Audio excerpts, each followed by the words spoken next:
ETF index mutual funds నేర్చుకుని stock మార్కెట్లో రాణించాలనుకుంటున్నారా? వెంటనే ఈ నెంబర్కి కాల్ చేయండి. నమస్తే రమగారు. నమస్తే జయ. రమగారు, ఏదైనా మంచి చందమామ కథ చెప్పుకుందామండి. పూర్వం కాంభోజ రాజ్యానికి ఒక రాజుగారు ఉండేవారు. తాళధ్వజుడు ఆయన పేరు. ఆయనకి 3 కుమారులు ఉన్నారు. అయితే వరుసగా వాళ్ళు రెండేళ్ల గ్యాప్తో పిల్లలు. పుష్పకేతుడు, చిత్రభాండు, పింగళుడు, 3 అబ్బాయిలు. అయితే ఏమైందట, ఈ పిల్లలు కొంచెం రాజార్హత వచ్చే సమయం వయసు వచ్చేసరికల్లా పిల్లల్ని ఏం చేసేవాళ్ళు, ప్రపంచ యాత్రకు పంపేసేవాళ్ళు. పెద్దవాడు రాజు అవుతాడు, చిన్నవాళ్ళిద్దరు కూడా అతనికి సహాయం చేయాలి. అందుకని 3 అబ్బాయిలు ఒకళ్ళకొకళ్ళు తోడుంటారని 3 గుర్రాల నుంచి రోడ్ల ప్రపంచంలోకి తోలేరు వాళ్ళని. వీళ్ళంతా తిరుగుతూ పుష్పపురం అనేటువంటి ఒక స్త్రీ రాజ్యానికి చేరారు. ఓకే.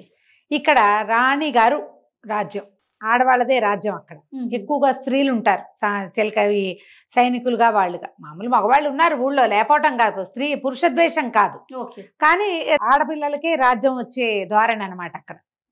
అక్కడ పోయారు. సరే, 3 ఏమనుకున్నారు, ఓ సత్రంలో దిగారు, గుర్రాలు కట్టేశారు. మరి ఆ పూట పడుకుని రెస్ట్ తీసుకుని మర్నాడు పొద్దున ఏమనుకున్నారు, ఎవరి దారిని వాళ్ళం పోదాం, వింతలు విడ్డూరాలు ఎవరి దారిని వాళ్ళు వెళ్ళి చూద్దాం అనుకున్నారు. వీళ్ళు ఏం చేశారు, నగరంలో ఒక పెద్ద ప్లేస్లో ఒక 4 రోడ్ల కూడలిలో ఒక సత్రంలో దిగారు. ఒక కార్నర్లో వీళ్ళు ఉన్నారుగా, మిగిలిన 3 సందులు కనపడుతున్నాయి కదా, ఈ 3 దారుల్లోకి వెళ్దాం అనుకున్నారు. ఎవరి దారిని వాళ్ళు వెళ్ళారు. ఈ 3వ వాడైన పింగళుడు నడుచుకుంటూ వెళ్తున్నాడు. వింతలు విడ్డూరు గుర్రం వేసుకెళ్ళిపోయాడు అనుకో, ఆ గుర్రం పరిగెత్తుకుంటూ పోతుంది, ఏమి చూడలేం. అందుకని మనం ఎక్కడికైనా వెళ్ళినప్పుడు కూడా నడిస్తే ఎక్కువ చూస్తాం మనం. నడిచి వెళ్తున్నాడు. బాగా నడవగా అసలు పెద్ద పెద్ద దారులు ఎంత బాగున్నాయో, రోడ్లు అవి చెట్లు గిట్లు బ్రహ్మాండంగా ఉన్నాయి. ముందుకెళ్తే ఒక చక్కటి భవనం, దాని బయట ఒక అందమైన అమ్మాయి ఫోటో వేళ్లాడేస్తుంది. ఈ కన్యారత్నం పేరు మహారాజరత్నం. రాయబడి ఉంది అక్కడ మహారాజరత్నం. ఈమె కొన్ని సంజ్ఞ ప్రకారం, అంటే కొన్ని గుర్తులు చూపించి ప్రశ్నలు వేస్తుంది. ఎవరైతే ఆ ప్రశ్నలకి సమాధానం చెబుతారో వాళ్ళని వివాహం చేసుకుంటుంది. సమాధానం చెప్పలేని వాళ్ళు మహారాజరత్నం గారి తోటలో పనిచేయాల్సి ఉంటుంది. ఈ పింగళుడికి ఓసారి ముందుకు పోయాడు, మళ్ళీ ఆ పిల్లని చూద్దామనిపించింది. వెనక్కి వచ్చి అమ్మాయిని చూశాడు. ఆ మాత్రం చెప్పలేమా, మనం చాలానే చదువుకున్నాం కదా, మనం వెళ్దామని లోపలికి నేను వస్తానన్నాడు. ప్రశ్నలకు సమాధానాలు చెప్పగలరా అని అడిగారు. చెబుతాను అన్నాడు. లేకపోతే మీకు షరతు తెలుసు కదా, తోటలో పనిచేయాల్సి ఉంటుందంటే చేస్తాను అన్నాడు. లోపల తీసుకుపోయారు, ఓ చోట కూర్చోబెట్టారు. చక్కగా షర్బత్తు గిర్బత్తు ఇచ్చారు. బిల్డింగ్ అంతా లోపల చాలా బాగుంది. కూర్చున్నాడు. ఒక పళ్ళెమో దాని నిండా చిగురుటాకులు వేసి పట్టుకొచ్చారు. సమాధానం చెప్పండి అని. ఏముంది ప్రశ్న, చిగురాకులు చూసి సమాధానం చెప్పంటారు. నాకు తెలియదు అన్నాడు. అయితే పదండి అని ఆయన బట్టలు విప్పించి ఓ పక్కన పెట్టి మూతక బట్టలు కట్టించి తోటలోకి తీసుకుపోయారు. సరే, ఈ మిగిలిన వాళ్ళిద్దరు కూడా ఎవరి దారిని వాళ్ళు వెళ్ళారా. పెద్ద అబ్బాయి పుష్పకేతుడు ఓ దారిలో వెళ్ళి సాయంకాలం తిరిగి వచ్చాడు. ఏ తమ్ముడు రాలా. ఏమిట్రా ఎవడు రాలేదు అని చిత్రకేతువు తెలివైన వాడు, సాహసి, వాడు బాగా కత్తి తిప్పగలడు. పింగళుడు ఒక రవ్వ చిన్నపిల్లాడు, ఆఖరి తమ్ముడు అంటే ముద్దు ఉంటుంది. ఈ పింగళుడు వెళ్ళిన వైపు చూద్దామని ఆ దారిని వెళ్ళాడు. వెళ్తే బాగా నడవగా మహారాజరత్నం అనే కన్యారత్నం గారిది బిల్డింగ్ కనపడింది. పిల్ల చూస్తే బాగుంది. ముందుకు వెళ్ళిపోయాక కనిపించింది. వీడు కానీ ఒకవేళ దీంట్లోకి వెళ్ళాడా, ఏమిట్రా నాయన అని మళ్ళీ వెనక్కి వచ్చాడు. వచ్చి ఆ వాకిట్లో కూర్చున్న వాళ్ళని, బాబు ఎవరైనా నాలాంటి కుర్రాన్ని, నా పోలికలో ఉన్న ఒక అబ్బాయిని చూసావంటే, నిన్న వచ్చి లోపలికి పోయినట్టున్నారండి అన్నాడు. నిన్న లోపలికి వచ్చారు, బయటికి రాలేదంటే ఏమిటి అర్థం, తోటలోకి పోయినట్టే వాడు. అంతేగా. సరే, ఇతనికి కూడా వెళ్ళి అదేమిటో చూడాలనిపించింది. కానీ ముందు వెళ్ళిన పింగళుడు ఏం చేశాడు, అమ్మాయిని చూసి 2 సార్లు సరదాపడి గంట కొట్టేశాడు. లోపలికి వస్తానని కాలింగ్ బెల్ నొక్కాడు. ఇతను గంట కొట్ల. ఏమిటండి ఇక్కడ పద్ధతి అని ఆ కూర్చున్నవాడిని అడిగాడు. కూర్చున్నవాడు అన్నాడు, కొన్ని ప్రశ్నలు వేస్తారండి సంజ్ఞల ప్రకారం, అంటే ఏవో గుర్తులు చూపిస్తారు, దాన్ని బట్టి మీరు సమాధానం చెబితే పెళ్ళి, లేకపోతే తోట. సరేనని ఇతను ఏం చేశాడు, ఆ పుష్పపురంలోనే ఎవరైనా విద్వాంసులు ఉన్నారా అని కనుక్కున్నాడు. ముందు వెళ్తే ఒక ఆయన, అద్భుతమైన విద్వాంసుడు ఒక ఆయన ఉన్నాడు. వాళ్ళ ఇంటికి పోయాడు. ఆయనకి దండాలు పెట్టి, ఏమంటే మీ దగ్గర ఏమైనా గ్రంథాలు ఉన్నాయా, మీ ప్రాంతంలో గొప్ప గ్రంథాలు ఏమిటో తెలుసుకోవాలని వచ్చానండి అన్నాడు. ఆయన దానికే, నాయనా రారా, ఎవరైనా అసలు పుస్తకాల కోసం అడిగేవాళ్ళు ఉన్నారా ఈ కాలంలోనూ, రా నాయన అని లోపల తీసుకుపోయాడు. తీసుకెళ్తే బోల్డని గ్రంథాలు పెట్టున్నాయి. ఈ కుర్రాడు, ఈ పుష్పకేతుడు ఒక్క పుస్తకం తాళపత్రాలన్నీ తిరిగేశాడు. ఇంచుమించు అన్నీ అతనికి తెలుసు. ఒక కొత్త పుస్తకం ఉంది అక్కడ. అదేమిటి? ఒక మహావీరుడు అనేటువంటి ఒక జైన క్షపణకుడు రాసిన పుస్తకం. అది సంజ్ఞా ప్రకరణం దాని పేరు. సైగల భాషని తెలుసుకోవటం. ఈ అబ్బాయి ఆ పుస్తకం ఆశాంతంగా చదువుకున్నాడు కూర్చొని 2-3 గంటల పాటు. తర్వాత వెళ్ళొస్తానండి అని దండం పెట్టి వెళ్ళిపోయాడు. సత్రానికి వెళ్ళి అన్నం తిని ఇక చిత్రభానుడి సంగతి వదిలిపెట్టేశాడు. ఏమైతే అది అయ్యాడు తమ్ముడు. ముందు ఈ పింగళుడు సంగతే చూడాలి. ఈ మహారాజరత్నం దగ్గరికి పోయాడు. కనపడిందిగా బిల్డింగ్, అక్కడికి వెళ్ళి గంట కొట్టాడు. ఆ లోపల నుంచి ఒక 4-5 చిరకత్తలు వచ్చారు. ఏమండి బాగా అన్ని బోర్డు అన్నీ చూసారా అన్నారు. అన్నీ చూశాను, నాకు సమాధానం చెప్తానన్నాడు. ఈయన లోపల తీసుకుపోయారు. ఒక పెద్ద హాల్లో కూర్చోబెట్టారు. మరి మంచినీళ్ళు తెచ్చారు, పానీయాలు తెచ్చారు. ఈయన చూసి బాగున్నాడు అనుకున్నారు. సరే ఏం చేశారు? ప్రశ్నలకు సమాధానం చెప్పడానికి సిద్ధంగా ఉన్నారా? సిద్ధమేనన్నాడు. లోపల నుంచి ఒక పళ్ళెం పుచ్చుకొచ్చారు. దాని నిండా చిగురుటాకులు ఉన్నాయి. ఈ చిగురాకులు చూశాక ఇతను గుర్తొచ్చింది. ఆ పుస్తకంలో ఏముంది? ఈ చిగురాకును చూపిస్తే నీ కులం ఏమిటి అని అడుగుతున్నట్టు జ్ఞాపకం వచ్చింది ఆ వాక్యం అతనికి. నేను క్షత్రియుల అబ్బాయిని, క్షత్రియ కులం మాది అని చెప్పాడు. లోపల నుంచి చప్పట్లు వినపడ్డాయి. అంటే కరెక్ట్ అనమాట. వీళ్ళు కాగితాలు ఈ చిగురుటాకులు చేత్తో పుచ్చుకుపోయారు. ఇక ఒక్కో వస్తువు వస్తోంది. ఈ అబ్బాయి ఆ పుస్తకంలో గుర్తు చేసుకుని 10 ప్రశ్నలు 9 ప్రశ్నలకో సమాధానాలు చెప్పేశారు. లోపల నుంచి చప్పట్లు వస్తూనే ఉన్నాయి. ఇవి వచ్చిన అమ్మాయిలు కిలకిల్లాడుతూ సరదాగా వస్తున్నారు. ప్రశ్నలు అయిపోయినాయండి, రండి మిమ్మల్ని మా అమ్మగారు చూస్తానంటున్నారండి. లేవ తీసుకుపోయారు. బయట హాలే సూపర్ అద్భుతంగా ఉంది, లోపల ఇంకా పరమాద్భుతంగా ఉంది. నడవగా ఇతనికి అనిపించింది తను సందులో ఏ మార్గంలో అయితే తను ఒక సందులో చూశాడు కదా ఈ బిల్డింగ్, తను లోపలికి వెళ్తున్నది అది కాదు. ఇదేదో రాజాంతఃపురంలోకి వెళ్తున్నానని తోచింది అతనికి. అంటే ఈ బయట కనబడే సాధారణ భవనంలో, అదే చక్కటి భవనంలోంచి ఒక మహా చక్కటి అంతఃపురంలోకి దారి వెళ్తోందనమాట. నడిచి వెళ్తే అంతఃపురంలో ఒక ప్రత్యేకమైన పరదాలు అవి ఉంటాయి, అవన్నీ కనపడుతుంది. లోపలికి వెళ్ళాక ఇదిగోనండి మా అమ్మగారని చూపించారు. చూస్తే అమ్మాయి పరమాద్భుత సౌందర్యవతి. కానీ బయట తగిలించున్న మహారాజరత్నం కాదు ఇది. అతను తెల్లపోయాడు. అదేమిటి? ఆ చిత్రపటంలో ఉన్న అమ్మాయివి కాదు నువ్వు, మహారాజరత్నం పెళ్లి కోసం కదా ఈ పరీక్షలు. అవును అనేసరికల్లా ఆవిడ పక్కపక్క నవ్వింది. అవును, నేను ఈ రాజ్యానికి రాణిని, రాజమొకట నా పేరు, మహారాజరత్నం నా స్నేహితురాలు. ఆమె ఇంటి నుంచి అంతఃపురానికి లోపల నుంచి దారుంది, బయట ప్రపంచానికి తెలియదు. ఇది మేమిద్దరం ఇక్కడికి వచ్చి కలుసుకుంటాం. నాకు తెలివిగా ఉన్న అబ్బాయిని పెళ్లి చేసుకోవాలని కోరిక, అది కూడా క్షత్రియుడు కావాలి.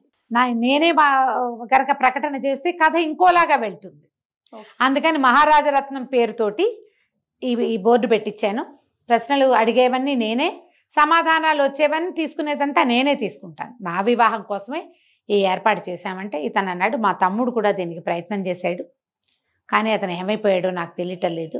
పింగళుడు వాడి పేరు అనేసరికి ఆవిడ పక్కపక్క, ఓహో నేను వచ్చింది మీ తమ్ముడేనా, కొద్దిగా మీకు అతనికి పోలికలున్నాయి, అయితే అతన్ని మా మహారాజరత్నం ఆల్రెడీ వరించింది, ఆ అబ్బాయి బాగున్నాడు అని అడిగింది, కాబట్టి తోటలో ఉన్నాడు కానీ వివాహం జరిపించేసేద్దాం, పర్వాలేదు, ఆమెకి ఈ లెక్కలు లేవు అని చెప్పింది. చెప్పగానే సంతోషించాడు. తమ్ముడిని తీసుకొచ్చారు. ఏరా అనుకున్నారు. తమ్ముడికి నచ్చిన అమ్మాయి రాజకుమార్తె కాదు, మహారాజరత్నం కదా అబ్బాయికి నచ్చింది. సరే మహారాజరత్నంతో పింగళుడికి, రాజమొకటతోటి ఈ పుష్పకేతుడికి వివాహం జరిగిపోయింది. మర్నాడు పొద్దునే పెళ్లి చేసేశారు. వీళ్ళు చిత్రభానుడు ఏమయ్యాడో వీళ్ళు కనుక్కోలే. ఈ సందట్లో ఉన్నారు. వాడే వస్తాడు, వాళ్ళకి అట్లా అలవాటే. ఏ ఊరైనా వెళ్తే ఎక్కడ పడితే అక్కడ తిరిగి వారానికో 10 రోజులకో మళ్ళీ కలుసుకుంటారు వాళ్ళు. వివాహం జరిగింది. 1-2 రోజులు గడిచినాయి. చిత్రభానుడు ఏమయ్యాడు? ఈ చిత్రభానుడు ఒక రోడ్డు పట్టుకుని వెళ్ళాడు. వెళ్తే ఏమైంది, వెళ్ళగా అక్కడ ఒక పెద్ద పెళ్లి పందిరి ఉంది, చాలా పెద్దది. అసలు ఎంత గ్రాండ్గా ఉందో, ఎంత వైభవోపేతంగా పెట్టారో అవన్నీ అలంకారాలు. ఈతనికి అది నచ్చింది. ఇలాంటి అలంకారాలు మన ఊళ్ళో లేవు. ఆర్కిటెక్చర్ అవి సరదా ఉన్నవాడు, డిజైనింగ్ సరదా ఉన్నవాడు అనమాట. ఈ వ్యవహారం అంతా లోపలికి వెళ్ళి చూద్దామని అక్కడ అందరూ ఆహ్వానితులే. పెళ్ళిళ్ళకి వేరే బయట వాళ్ళు వెళ్ళకూడదు, అలాంటివి ఏం లేవు. ఆహ్వానితులతో పాటు ఇతను కూడా అక్కడ పన్నీరు చల్లించుకుని, ఆ పువ్వులు ఏవో ఇస్తే పువ్వుల దండ మెళ్ళో వేయించుకుని, ఏదో తినడానికి పెడితే అది కాస్త తిని లోపలికి వెళ్ళి కూర్చున్నాడు. కూర్చుంటే అది ఎవరిది పెళ్ళి? ఒక కోటీశ్వరుడికి సుగుణ అని అందాల రాసి ఒక కూతురు. ఈ పిల్లకి పెళ్లి నిశ్చయమైంది. ఈ పెళ్లి నిశ్చయమైంది ఎవరితోటి? ఇక్కడి నుంచి కనీసం ఒక 6 నెలల పాటు ప్రయాణం చేసి రావాల్సిన ఇంకో ద్వీపం సింహళ ద్వీప నివాసి అయిన ఒక కోటీశ్వరుడి కుమారుడితోటి. వాళ్ళు వచ్చి మాట్లాడుకుని పెళ్లి కుదిర్చారు. పాతకాలంలో ఎట్లా చేసేవాళ్ళు, పెళ్లి వాళ్ళు వచ్చేవాళ్ళు కాదు, వాళ్ళ తరఫు నుంచి కొంతమంది వచ్చేవాళ్ళు. మనం ఎన్ని కథల్లో చూసాం. వచ్చి ఈ పిల్లని చూసి గుణగణాలు అన్నీ చూసి వీళ్ళ ఆస్తి పాస్తి చూసి ఫలానా వాళ్ళ అబ్బాయి ఉన్నాడంటే అని వాడి వివరాలు ఫోటోలు గిటోలు ఇచ్చి అలాగే నమ్మి పెళ్లిళ్ళు చేసుకునేవాళ్ళు. ఓకే అనుకున్నారు, పెళ్లి సరే అనుకున్నారు. సరే అనుకున్నాక ఏమైంది, వాళ్ళు ఏం చేశారు, ఉత్తరం ఎలా రాశారు, మేము మా ప్రాంతం నుంచి బయలుదేరి రావడానికి మొత్తం మీద మాకు ఒక 4-5 నెలల సమయం పడుతుంది కాబట్టి 6 నెలల తర్వాత ముహూర్తం పెట్టించండి, ఫలానా ముహూర్తం అని రాశారు. వీళ్ళు ముహూర్తం పెట్టించుకున్నారు. సుముహూర్తం సమీపించింది. ఆ పెళ్లి వాళ్ళు రావాలి. వాళ్ళు ఇకనో ఇప్పుడో వస్తారని చూస్తున్నారు. వాళ్ళు రాలేదు. ఈ పెళ్లి సందడంతా అవుతోంది. పెళ్లికి ఏమిటి, ఆ రోజు పెళ్లి అంటే అప్పుడే కాదు కదా, ఒక 5 రోజులు 4 రోజుల ముందు హడావిడిలు చేస్తారు. ఇవి మండపాలు వేస్తారు, అందరూ వచ్చి తింటూ ఉంటారు, పిల్లలు పెళ్లి కూతురుని చేయటము అవి ఇవి రకరకాలు నడుస్తున్నాయి. అన్నీ నడుస్తున్నాయి. వస్తారని చూస్తున్నారు. ఎప్పటికీ పెళ్లి వాళ్ళు రారు. ముహూర్తం కూడా సమీపించింది. ఒక పూటలోకి వచ్చేసింది. ఇంతలో వార్త వచ్చింది. ఏమిటి, అక్కడి నుంచి వస్తున్నటువంటి నవకోటి నారాయణ గారు మహాకోటీశ్వరుడైన పెద్ద మనిషి వాళ్ళ పడవలు పగిలిపోయినాయి. వాళ్ళంతా జలంలో పడిపోయారు. పెళ్లి కుమారుడు గల్లంతే అని వచ్చింది వార్త. ఈయన లబోదిబోమన్నాడు. ఏం చేయాలి? 6 నెలల నుంచి పిల్ల పెళ్ళని ప్రచారం జరిగింది పుష్పపురంలో. అయిందా? 5 రోజుల నుంచి పెళ్లి ఏర్పాట్లు చేశారు. 5 రోజుల నుంచి ఊళ్ళో ఉన్న జనమంతా ఇక్కడే పడి తింటున్నారు. ఇకనో ఇప్పుడు పెళ్లి కొడుకు వస్తాడనగా వాళ్ళు అసలు రావట్లేదని, అసలు రారని అయ్యేసరికల్లా ఇప్పుడు పిల్ల మాట ఏమిటి, ఇప్పుడు ఇంత ప్రయత్నం చేశాం కదా. ఆయన చాలా దిగులు పడిపోయి అటు ఇటు చూసి ఈ మండపంలో గైరుగా కనపడుతున్న 5-6 మగపిల్లల వైపు చూడడం మొదలుపెట్టాడు. స్నేహితుడు వచ్చి సలహా ఏమిచ్చాడు, ముహూర్తం దాటిపోతుంది, అమ్మాయి పెళ్లికి సరైన ముహూర్తం ఇది, మనం ఆలోచించద్దు, ఎవరో ఒక అనురూపమైన కుర్రవాణ్ణి చూసి పెళ్లి చేసేద్దాం, మన ఆస్తులు మనకి ఎట్టాగా ఉన్నాయి కదా, అంతే చాలు, వాళ్ళు రాకపోతే పోయారు అని ఒకళ్ళిద్దరు సలహా చెప్పారు. ఈయన ఈ మండపంలో అటు ఇటు చూస్తుంటే చక్కగా రాజోచితమైన బట్టలు వేసుకుని మెళ్ళో పువ్వుల దండ వేసుకుని పన్నీరు ఇచ్చిన అది ఒక చిన్నది ఇచ్చారు, కర్పూరం వాసన చూస్తున్న ఈ చిత్రభానుడు కనపడ్డాడు. ఈ అబ్బాయి ఎవరు, కొత్తగా ఉన్నాడు, ఎవరు ఏమిటని కనుక్కున్నారు. కనుక్కుంటే ఈయన పై ఊరు నుంచి వచ్చిన క్షత్రియ కుమారుడని, ఓ రాజకుమారుడు. ఈయన గబగబా వచ్చి, బాబు మా అమ్మాయిని పెళ్లి చేసుకుని మాట దక్కించు, పెళ్లి ముహూర్తం దాటిపోతే పిల్లకి ఇంకా పెళ్లి కాదు, ఏదైనా చెడ్డ పేరు ఈ అమ్మాయితో పెళ్లి కుదిరాక ఆయన పోయాడని వస్తే మా పిల్ల బతుకు అన్యాయం అయిపోతుంది, నా మొత్తం ఆస్తి నీకు దఖలుపరుస్తాను నాయన అని బతిమలాడాడు. బతిమలాడితే తనకి ఏం చేయాలో తెలియదు. అన్న తమ్ముడు ఇద్దరు వచ్చారా, వాళ్ళిద్దరు ఎక్కడున్నారో వీడికి తెలియదు. వీడు 2 రోజుల నుంచి పెళ్లి హడావిడిలోనే ఉన్నాడు. పెళ్లి చేసుకుందామా వద్దా అని తన తండ్రి ఇలా చేసుకోవద్దని అలాంటివి ఏం బోధించాలి. సరేని అనుకున్నాడు. ఆ పక్కన ఉన్న వాళ్ళ అమ్మాయి మహాసౌందర్యవతి, బాబు నువ్వేం ఆలోచించుకు, వీళ్ళకు కోట్ల కొద్దీ ఆస్తుంది అని తానా తందానా ఉంటారుగా, అందరూ చెప్పంగానే సరే చిత్రభానుడు ఓకే అన్నాడు. అంటమేమిటి, వెంటనే ఈ అబ్బాయిని తీసుకెళ్ళిపోయారు. గబగబా మంగళ స్నానాలు చేయించేశారు. చటుకుని పీటల మీద ప్రవేశపెట్టారు. అమ్మాయి వచ్చేసింది సుగుణమణి. పెద్దగా రాండోళ్ళు మోగినే పెళ్ళైపోయింది. ఈ పూట పెళ్ళయింది. మరి సాయంకాలం పునఃసంధానం అయింది. తెల్లవారి కాస్త పలహారాలు అవి చేసి వాకిట్లో కూర్చుంటే పెద్దగా శబ్దాలు అవి అవుతున్నాయి, ఎవరో వస్తున్నారు. తీరా చూస్తే నిన్న తప్పిపోయిన పెళ్లి వాళ్ళు ఇవాళ వచ్చేసారు. రాగానే వీళ్ళు కంతపోయారు. పెళ్ళైపోయిందిగా అన్నారు. అనగానే అవతలవాడు నవకోటి నారాయణ చాలా గట్టివాడు. ఆయన ఊరికే పేరు ఆ మాట చెప్తున్నట్టు కోటీశ్వరుడు అనమాట. ఆయన తిరగబడిపోయాడు.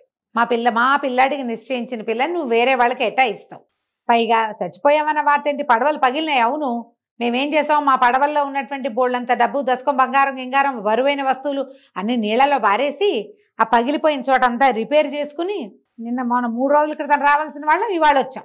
మేము వచ్చాం కదా, మా కోడల్ని మాకు ఇవ్వమంటాడు. నిన్న పొద్దున పెళ్ళై రాత్రి పునఃసంధానం కూడా అయిపోయిన పిల్లని ఎటా ఇస్తారు వీళ్ళకి? ఆయన అడుగుతున్నాడు.